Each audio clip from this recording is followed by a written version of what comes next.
Hello, a very warm welcome to The Real Talk. We do hope that your day is ending well. Yet another edition. We do hope that will be enlightening, educative, and informative. My name is Jackie Lumbasi. We are at Mythos Boutique Hotel in Kiyovu. You should check them out. They have a newly refurbished atmosphere restaurant, and they've got the daily lunch weekdays. You should come around as colleagues and enjoy a good service at Atmosphere Restaurant, Mythos Boutique Hotel. We have a YouTube channel because this show is running live both on TV and YouTube. Kindly do share the link so that we have as many people join the conversation.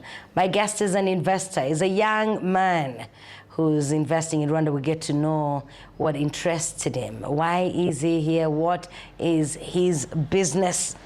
Let's see who we'll be talking to today.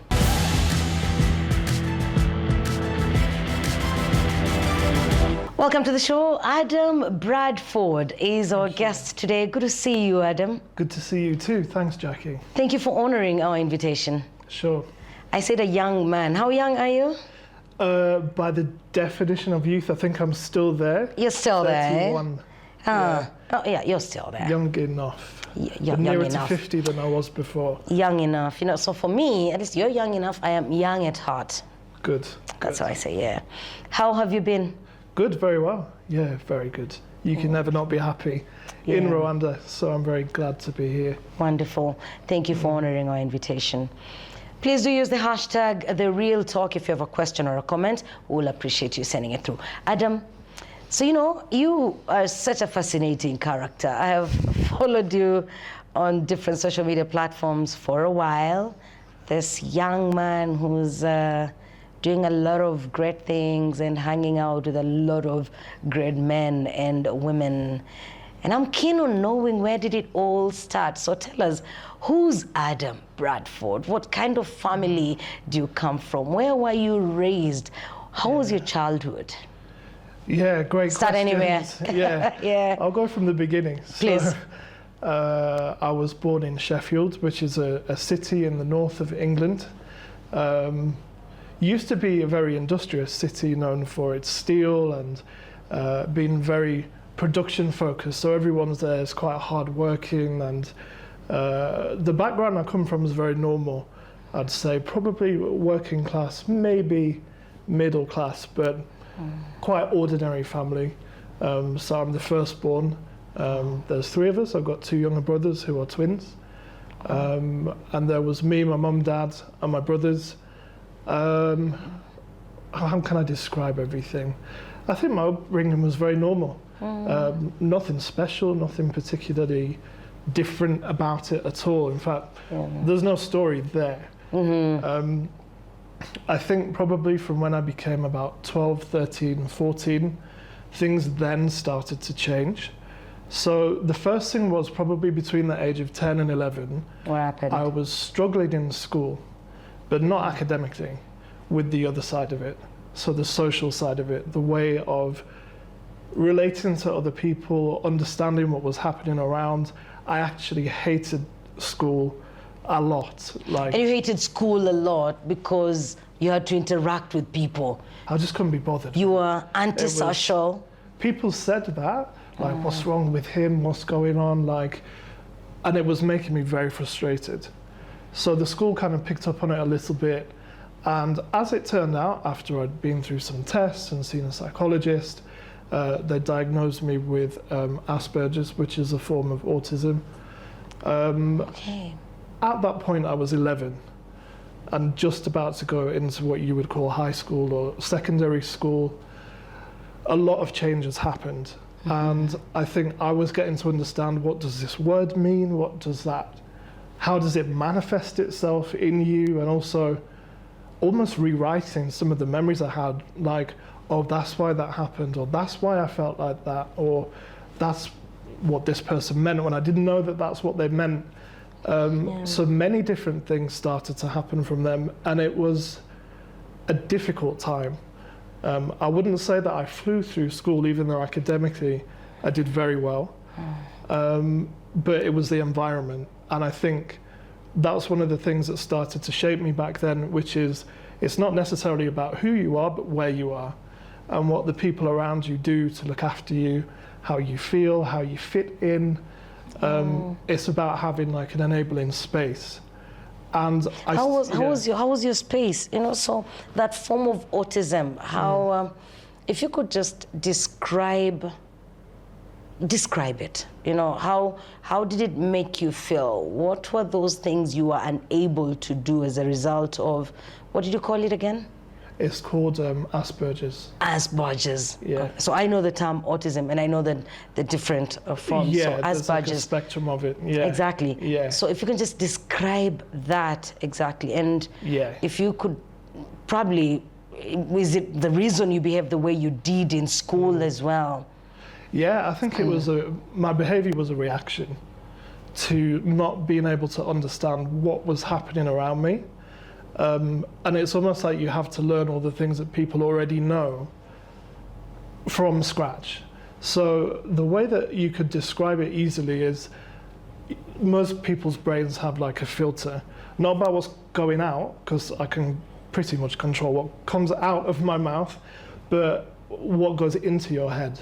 So every sound, every light, every thing that people says, how they said it, how loud they said it, every little detail goes in, and you can't make sense of it. So I had to go through a heck of a lot to piece that together and start to understand the world around me, which meant that I was actually behind in the sense of my peers, because I was almost still learning how to walk in terms of the world, but academically I was all the way over here. So it was a very interesting time to be around and in that space. But I got a lot of support once the diagnosis came. I took the It was effort, easier. yeah, and just learned about it, and also got to learn to live with the parts of it that are very hard to deal with and put them to one side and say, no, actually, the way that you think can be used in a positive way, or the way that your brain works can be used in a better way, and I had to channel it. You know, it's like people who have ADHD and other like, they're like neurological conditions. There's a way that you can train yourself and get help to manage it. And I guess the takeaway for me was learn to live with it and make the best of it, and cope with it, and then just forget it, because we're all different. And I think in my early years, that's what I started to learn, that's a very great thing about us all. We're all different, we look unique. different, we think different, we speak different, and that's great. And then I think from there, that's where entrepreneurship started, because I then became a little bit more rebellious and said, okay, I'll do my exams, but that's it. I can't sit and go through this school thing anymore. And I got fast-tracked into basically an entrepreneurship academy. At around what age? 16. So that's when I first registered myself as self-employed. At the age of 16? At the age of 16. I don't even know whether I was allowed to, but I did it anyway. And your parents were okay with it? No, they were not happy at all. Yeah. They wanted their first child to go to university, but I turned all the options that I had down. And I guess took a risk. How did they on myself. feel, you know? They were largely Because for a moment there you supportive. sound as if you acted selfishly and disregarded how they felt.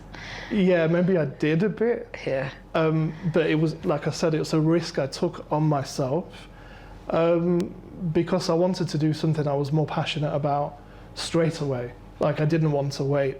And I think anybody who knows me well enough will know that I can be extremely impatient, and yeah, I don't like to wait for things to happen. So Oh, goodness. I just took that decision at that point. So how did your entrepreneurship journey start then? So you registered as an entrepreneur dealing in what? Right, so I'd self-taught myself how to basically put together a PC and how to take it apart at that age. This is in the age when computers were a big box and there was like a million things inside it. And there were a lot of people around, like just in my community, so like elders or people who'd not grown up with technology who needed help with it. And I went around doing that for 2 years. and made quite a good amount So of you'd money. completely dismantle it and Yeah, yeah. self-taught? Self-taught, yeah, yeah. And that's where it started. Wow. It's obviously delved into many other things since then, but Yeah. that's where that mindset and that kind of self-starting, creating an opportunity out of something that wasn't there before. And I think that's a common thread through all my career to date, I think, that's brought me here. So, How was your relationship with your siblings? like all siblings, it has good days and bad days. But they're great. One of my brothers actually still works for me now. We get on very well. We've always been a close family, even despite the things that we've been through. They're good. Yeah, I know that you, as a family, you had to deal with a problem, a gambling problem. Yeah. Please talk to us about that. And the reason I ask that question is because, today in the East African region, we talk about sports betting, and you just look at it independently as betting, and gambling, we could throw the word around, but not the depth of it. Yeah. Share that with us and how it affected your family. Yeah, so this one really hit us from out of the blue. So I think I was around 20 at the time. And it was all quite bizarre. So my dad was quite successful in his job. He was an accountant, always the head of the family, very, what should I say? He always came across as careful and organized, and he had it all together. And that's the image I had of him since forever. A perfect image. Yeah. Well, so we so thought. But then he just came home one day and said that the next day he's actually going to court for something. We didn't need to panic. He was saying it's fine because he was an accountant where he used to work. There'd been an issue and he had to go in and talk about it. He said, but there's no problem and it's fine. So I thought, okay. We were a bit confused, but we had no reason to not trust him or not believe him. What followed the next day is he went off to this court, which was quite far from home. We were expecting him to come back, but he didn't come back. You never went alone? He went. You people didn't go with him? No, he went on his own. And he never came back? Because he was so far away. By the evening, he was not back. Then we get a phone call from an unknown number, and it's a solicitor. So, no, hello, I'm a solicitor, and I'm with your dad. And by the way, he's just been given a 2-year jail sentence, and this is the prison he's going to be in.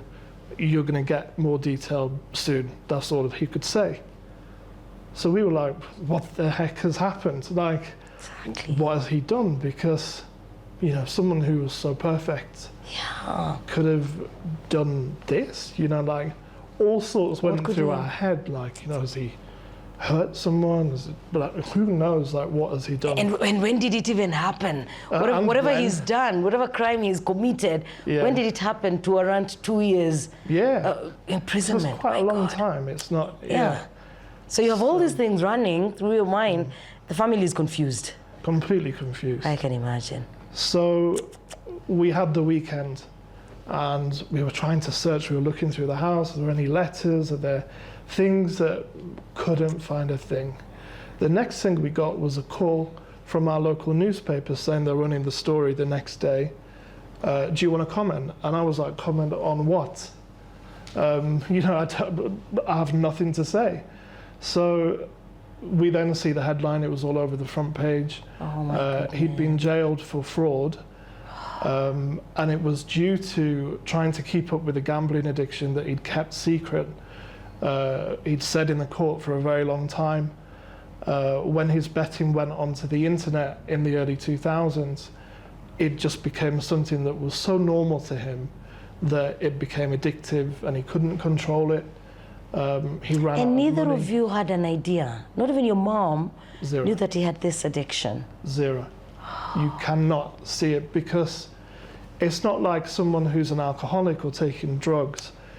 He doesn't walk home and come through the door drunk. He's just normal. and he hid it so well. Wow. And at the time, it felt like a massive devastation. I mean, it was. We now suddenly realized that there were two sides to this man that I'd known as my dad for so many years. One was fully functioning, normal, trying to do his best, being a good dad. You could never say he was not a good dad. But then on the other side, dealing with this thing, which was so dark and destructive, but couldn't get help and daren't speak about it. So yes, talk about learning curve. We went through a lot. Wow. But that tested the strength of the family, because it was me and my mum. My brothers were very young. We had to fix it. We had to find a way to pause the big debts that he had, keep the roof over our heads, and then somehow think, how do we go on from here? Do we get him help? Do we kick him out? And say, no, we can't deal with this. Go your own way. We chose the first and said, actually, this is something that it needs help. He needs help. We need help. But also, how did this happen? And for me, that was the question that kept coming back into my head. How could this have happened? How could you have spent this hundreds of thousands of pounds on websites which, frankly, should know better? You know, your bank would not let you take out that much credit, but a betting website would be happy to take your money without even knowing that a good whack of it is stolen money. So it planted a seed in my head to look into it further, and being the way-minded that I was in terms of entrepreneurial, wanting to make a difference and that kind of thing, I decided to go, and as a family, we tell our side of the story and say, well, you've written these headlines saying that my dad stole all this money, and yes, he did. But do you know about gambling addiction? Do you know that this is actually a real mental health condition?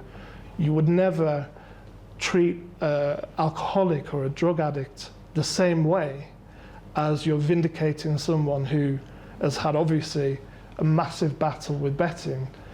And we set about trying to change things, getting the industry to see how can they be more socially responsible, how can the government protect people who are vulnerable better, and how can our services like doctors and health professionals learn about this. So if you walked into your doctor with debt and anxiety and stress, it could be gambling related, but that conversation wasn't happening, so we decided to start it. Wow. You used your father's experience to start the conversation. And gambling is it's a huge industry in the UK, yeah? Globally, it's big. Globally, but indeed. In globally. the UK, it's one of the biggest, if not the epicenter of where the industry makes a heck of a lot of money. So did these efforts bear fruit? Because so you start the conversation. Were there any policies, policy changes? It was all unexpected. We had really no plan.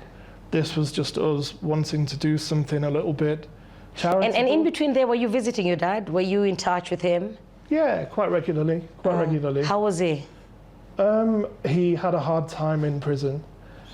He was amongst people who, you know, what he did, I'm not in any way diminishing the crime he committed, and he should definitely have served the sentence that he did for that. But he was with people who committed murder. He was with people who'd beaten their wives, people who'd, you know, caused untold damage. Yes, the damage he caused was financial, and it's wrong.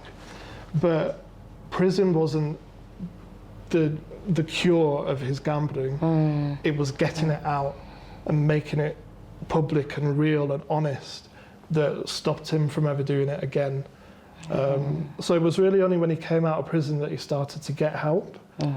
He went to self-help groups and got therapy and things like this. But it took that to happen for this to eventually become the way that it did. So yeah, it was hard for him. I think he learned a lesson there. He doesn't touch gambling now. He wouldn't. I don't think he ever would. And is he talking about it openly? Does he go around the country? So did you start an organization, or how did you? We did. We how did you go about it? worked with the industry itself to develop basically a therapy app. So taking that experience from other people who've been through it, combining it with professional therapy, and then trying to convince the industry to take that product into their website. So if you have a problem, you can instantly go there and get some help, take a time out, and get directed to someone that can help you to try and prevent what happened to my dad happening to other people. And that solution was later acquired by the industry a few years ago, and is being adapted and used in various ways to help others. So I think that chapter of what we've done with it is now closed. Good. You know, we did that, we've put a product out there, we've raised awareness. I think we also helped to influence a lot of law change in the UK to protect people. The industry weren't very happy about it, of course, but we're not here to say gambling is a bad thing and you shouldn't do it. But we are here to say that, you know, look at what happened to us and the damage it can cause. Thank goodness, actually, my dad didn't go all the way, because there's others who have attempted suicide and much, you know, things like that because of this. And really all we're doing is focusing people's minds to say, it's absolutely fine to gamble, but if it becomes a problem, that's where we should all do something. Seek help. Yeah. Great. Thank you for sharing that part of your story with us, Adam. We will be taking a break, and when we come back, now we want to bring you to Rwanda. Adam coming to Rwanda. We're talking to Adam Bradford. This is The Real Talk. Thank you for sparing time to join us. Use the hashtag The Real Talk. We are on YouTube as well, so it's live on TV and live on YouTube. Kindly share the link. When we come back, we talk to Adam, the business person that found his way to Rwanda and what he's been able to do since he moved here. To stay with us.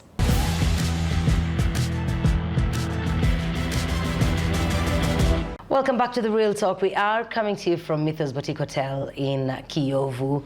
Whenever you have time, please check them out, and you can find them on the different social media platforms as well. On Twitter, they are Hotel Mythos. Our guest today is Adam Bradford. So, Adam, you have this wonderful life in the UK. Oh, my goodness, you know, there's a question I had, which maybe I will come to. You wine and dine with a king. Oh my goodness. Yeah. I would love to know how you got there. But before that, so you came to Rwanda. Every time I think of how you came here, I get jealous. I envy you, because, you know, for me to go to the UK for a conference, it will be like, first there will be too many questions, then I'll be given a visa that lasts only for the days that I am going there. But here you are, you came in for a conference and stayed. Yeah, I know. Yeah, thank you to Rwanda for that. Exactly, thanks to Rwanda for that. Share with us that story. You came for Chogum, to be precise. I came here for the Commonwealth Heads of Government meeting in 2022. I'm very connected into the Commonwealth, as you alluded to there. I'll go into that. Yeah, we will get to later on. So I had an invite to come, and it looked very interesting. And we've always had an eye on Africa, because a lot of the other work I've done in between times is in youth development and helping to train and develop social entrepreneurs, so people who use their business for good. I've done a lot of that back in the UK with some of the biggest companies that there are. So looking at Africa, obviously, there's a massive opportunity to use business to solve the problems on the ground and make lives better. So I thought, Rwanda, okay, let's just go and see what's going on. And the moment that the president spoke, and just all he needed to say was, Rwanda is open for business, I thought, okay, something serious is happening here. I've never heard an African president speak in that way, not only to his own people who were in the room, but people from across the whole Commonwealth. So he said, RDB are here. They're the people who will look after you if you want to open a business. And by the way, you can do it now. You can come here as a tourist, open the business, it'll be ready tomorrow, and you're good. And I said, surely not. Yeah. That can't be possible. even in the UK, things don't even work that well. So I went to RDB, and they were very good. I have to credit my being here as stemming back from them. Yeah. But yes, I opened basically a replica company of what we were doing back home in consultancy and social enterprise here. And then there were some colleagues of mine who work here already. So I got talking to them, spent some days with them. We came up with a lot of ideas. And I said, oh, do you know what? Just do something. Just make it work. Just find a way to get these things started. And as I started to do that, it became clear that I needed to be here. The reason was... Is this something that you had thought about before? No. You had never... really. Yeah, you had never thought of moving to Africa, but No. here you are and you're thinking of it. No. I didn't know where I would be. I knew it would not be in the UK, but I didn't think it would be here. I'm quite, nowadays, back to that shy and kind of confused person I was like 15, 20 years ago, got my confidence and became much more curious and traveled a lot, been to a lot of conferences, explored the world. And that gave me these new perspectives, which I think have really helped nowadays for me to think in various different ways that I never did before. But Rwanda's got it together. What it's done is taken, and it's on a journey that's very positive and very inspiring. And it's got this relentless, I think, progress to not want to let bad things happen. And to make sure that whatever it does it well. It includes its people, and it's social and it's beneficial. And that just resonated with me. So everybody I spoke to was like, oh yeah, you want to do this? It's going to be with young people. Oh yeah, great, you should do it. Back home, it's, oh no, really, can you do that? Where are you going to get the money? Oh, that's going to be difficult. There's this complete different mindset here, like a can-do attitude. And when someone says they're going to do something here, they do it. So that just had me addicted in a way. It's an amazing country as it is. Things work properly. I'm happy to hear you say that, because it must have been a few months back. Was it 2 to 3 months ago? I landed on a group on Facebook and someone was complaining that I think they registered a company and RDB supported them to register the company, but they sort of left them on their own as soon as that part was done.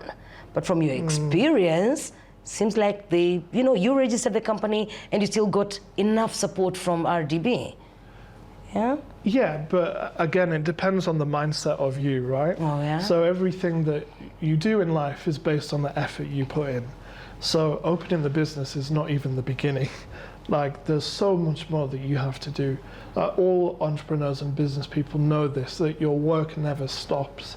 Because we're builders, right? We're creating all the time. New ideas, new policies, new strategies, new thoughts. So, yeah, open the business. But if you do nothing after, that's on you. Oh, right. It's not the government's fault. You know, the government will let you open the business, but they're not going to give you the business. That's you, that you have to do that.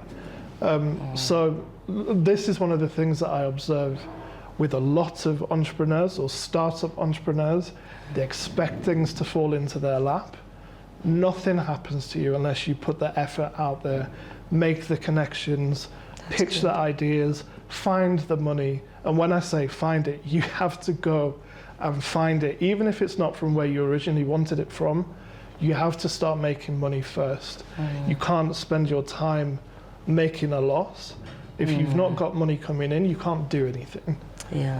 So I think there's a lot of what should I say, fantastical stories that celebrities tell, and well-known business people will say, oh yeah, and then this amazing contract came to me and then I had a private jet, and no. There's a lot they don't say. It doesn't happen to you like that at all. And anybody who paints that picture, maybe we won't see them next week. Yeah. There's a lot of hard work that goes into it. It's good you mentioned that, yeah. Rwanda's not an easy market to do business in. There's a lot of things that are still developing. So if you're from outside, you have to be willing to work with the system to improve those things and let it adapt and let it grow, and have a lot of patience, because we're working here in a society where we need to bring people with us, we need to grow people, we need to take people on a journey, and you can't do that by coming in and imposing Western ideals or trying to bring across values and ways of doing things that do not work. That doesn't work. Rwanda has its own values, it has its own rule book, which is quite a good rule book. You have to learn it and you have to work with it. So yeah, do open the business, but don't expect the world to open up for you. You've got to put that work in. And you've got to do the work yourself. Yeah. So along the way, you registered the company, then along the way, you had to part ways with a partner. Yeah. And I would love you to share a little bit of that as well, because there could be somebody who's watching and they want to get into this venture with somebody possibly they've met and, you know, I have the money, you've got the idea, let us do something together. You know, your fingers were burnt. I might not have the money, that's the problem. But, yeah. What happened in your case? Okay, so I spent a year here from 2022 really testing a load of things. So all those things we've talked about in terms of developing youth, putting entrepreneurship programs together, even looking at ways that can we support people who've had gambling problems here, because that's a big part of a product I built, an expertise that I had. So we tested it out, because Rwanda's a great place to test ideas and see what works. And then someone who used to be a close friend of mine came across it and said, this is amazing. Could we do something together in Rwanda? I'll give you some infrastructure, we'll set it on a good path, and together we can put our expertise and resource in. But they wanted to act as the lead investor. Now on paper, that looked like a pretty good combination, because we would quickly get an amount of money to be able to really take what we piloted and bring it fully to life. The reality of that is it didn't quite happen that way. And it's a disappointment, I think, for everybody involved. But I think the thing that I learned from that is don't take things at face value. Absolutely do your due diligence to the millionth degree. If you're going to go into business with somebody, check out their history, check out other people who stopped working for them. Why did they stop working for them? What is going on there? And I think what I find in our business, and it's always been the same, people come and go. So there's people who you work with, people who work for you. They come in, they come out, they leave, they come back. There's various different reasons why people come and go. But some people just go. And there's a reason for that to happen. So I think for people who are new in business or are looking at a partnership in particular, don't go into a partnership until you've tested it out first, because once you're in, it's very hard to get out and you can get hurt in the process. I did. Thankfully, I'm big enough and old enough to work my way back through. But it can be difficult. These are the things that not many people want to talk about, because it feels like a mistake or it feels like an embarrassment. You know, to say that that happened on your watch. Exactly. You were there. Yeah, you're the one who brought this person on board. Yeah. If there'll be any stakeholders, they'll say you're the person who you introduced this guy to us. Yeah. You know, yeah. Yeah. But I think what time heals things, and time also proves to you that if you stay focused, which we did, so all the projects that we had, we still have, and they're still working and they're moving on, and that's really down to the team and focus and loyalty. So you resigned publicly because you shared this. Yes, you did. You shared this on social media. I don't know why you chose to do so, because some other partners would decide to part ways quietly in order not to cause a lot of damage. Why for you was it important to do this publicly, and then what the impact it had on the team? Well, I was the face of it. So through the initiatives that we were starting, one of the biggest is in carbon trading, which is a brand new market for Rwanda. How devastating would it have been to go into a new market and have this calamity happening right in the middle of it? It's simply not fair. to everybody who trusted us and supported us. And by the way, all these things came before that person got involved.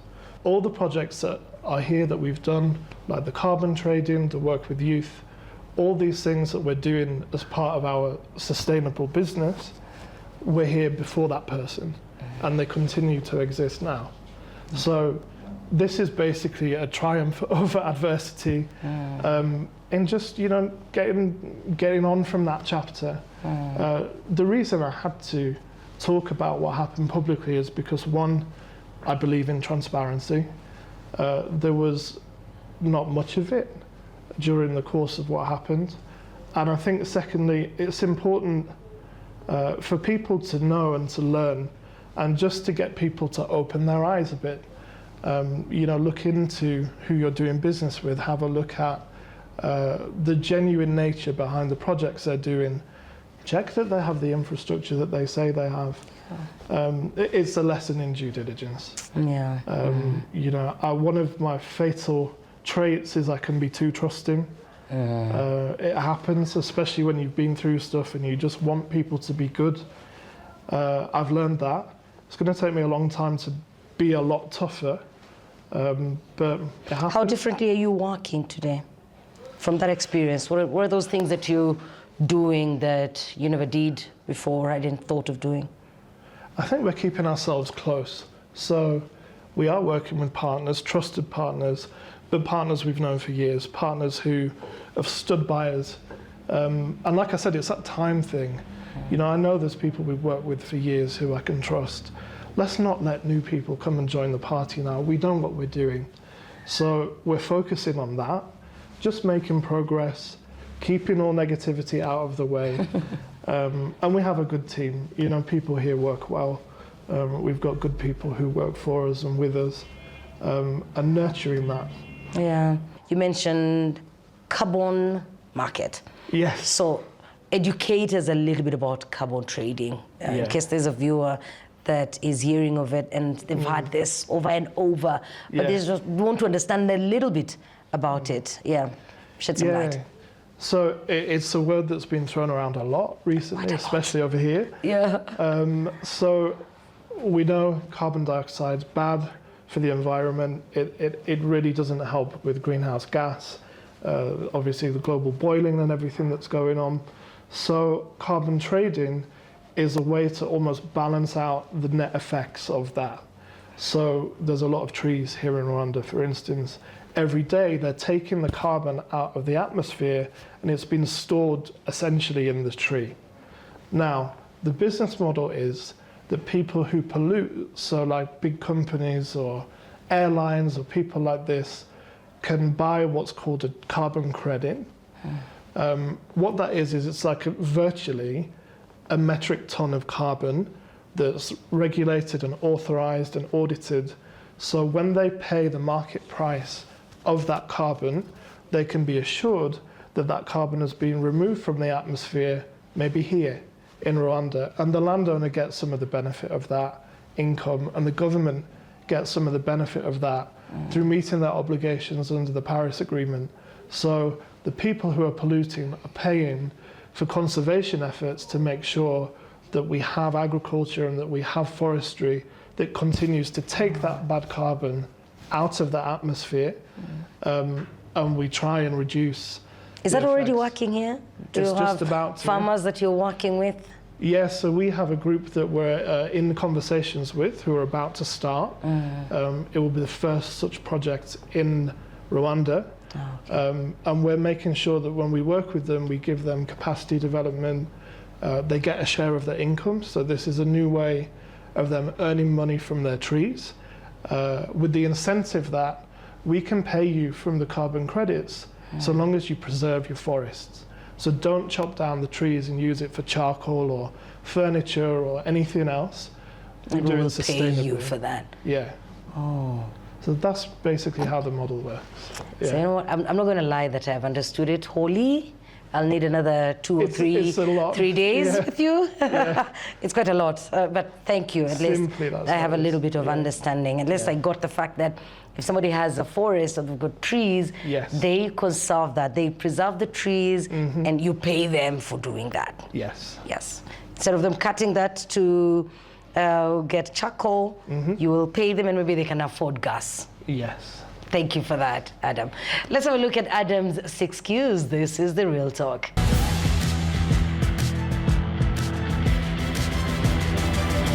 Welcome back. This is The Real Talk. We're live on RTV and on YouTube. We're at Mythos Boutique Hotel. Adam, your 6 Qs. My first question is, what is your favorite hobby?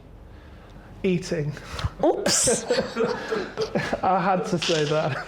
Any and every type of food, apart from some fish, that makes me very How much happy. do you weigh? I want to see where that food goes. Too much. Too much. I don't know for eating, but I love eating as well. Do you have a favorite dish? What is that thing that you love so much? If I can get something really, really good, like maybe Thai food or a good steak. Sorry to any vegetarians. Yeah. We do care about the planet, really. I don't know any vegetarian in this room, so. Yeah. Oh, maybe somebody who's viewing. Yeah. Yeah. What's your favorite childhood memory? Maybe like the holidays we had when we were young, when we were kids. So we'd just go out for the weekend with mum and dad, like go to the seaside, just being carefree and eating ice cream and getting some of the rare British sunshine. Yeah, Quite they rare. were good days. Yeah, yeah. When did you last read a book from beginning to the end? What was the title of that book? When I was less busy. I don't get too much time to read fully, but I take in a lot of information. But one book that stands out to me a lot is the biography of Richard Branson. He's someone who I do look up to because he's done so much, but he also cares about what he does, so it informs a lot of. Do you know him? Is he your friend? I have a feeling you know each other. Yeah, I've met him. Yeah. Shared a drink with him? No. How Just shook his come? hand. Yeah. If you can have a drink with King Charles, how can you not have a drink with Richard Branson? I did have a glass of champagne with the late Queen. I don't know if I'm allowed to talk about this, but I did. Yeah. And she's a joker. Like, she was laughing about all sorts of things. Like, Yes. she had such a sense of humor. I've seen her documentaries. Yeah. Yeah. How did you end up meeting her? I actually got. Oh, from your work with the yeah, Commonwealth, I guess. through work with the Commonwealth. Yeah. Yeah. So, next time I have you here, we will go into detail. I want to know how it feels to be in that place and, Sure. getting to rub shoulders with these people. What is, if you have any, one thing that you regret, if you have a life regret? Not trusting myself more earlier is probably my regret, and I still sometimes have it today. I can either move very fast with things, and I do work best when I just decide and just move, like keeping momentum going. The moment I stop and question or doubt, that's when this whole other world of questions and not getting answers comes up. And I did it when I was younger. I didn't throw myself into things. The way I threw myself into moving here. I don't look back. And I wish I did that more. Yeah. Yeah. What is your favorite travel destination? Apart from Rwanda. Yes, apart from Rwanda. Brazil. Brazil's interesting. Brazil. Yeah. It's got this edginess of, it's a place that's in a bit of chaos, but it's also beautiful. The people are amazing, so warm, so friendly. Everybody's trying hard. You just get this sense of something warm about the place, even though it's very warm. But it's just interesting. I like places like that not many people would say. They say, what do you mean Brazil? Isn't it dangerous? Well, yeah, but everywhere's dangerous. It just depends on how you work with it. True. Yeah. And lastly, what would you say to your younger self? The advice you'd give to your younger self? Eat less. Yeah. Oh, goodness. Sometimes I get a bit tired from that, but no, I think actually just to have had more confidence in myself. I remember the years like I was talking about in school when it was difficult and I couldn't find myself. It's a journey for everyone, and I'm sure we've all been through that time of not knowing quite where we fit and Yes. should I do And at that this? time there was a condition you were dealing with that you didn't know about. Yeah, So maybe you'd be yeah. forgiven for that, yeah. Maybe, but I think to anyone, you know, if something is compelling you, you've got a feeling that this is I should be doing this, this feels right, just do it. Just get on with it and do it. You'll feel better for it. It'll energize you, and you'll never get bored doing it. That's why I'm not bored anymore these days. Wow. So there's always something to do. So, Wow. yeah, You're living your best life. almost. Almost. I'm on the way. Yeah. Thank you. Adam, thank you for honoring our invitation. I've enjoyed this conversation and I look forward to having you back. Sure. Yeah. Adam Bradford, he's on the different social media platforms. You should find him. And to get to know more about what he does, there's a company he runs that we unfortunately could not talk about, but I'll certainly have him back someday so that we can get deep into that. Thank you for sparing time to join us, and do share the YouTube links that if there's anyone who missed the conversation and you think it will be of benefit to them, they get to watch it. Looking forward to seeing you next week. God bless you.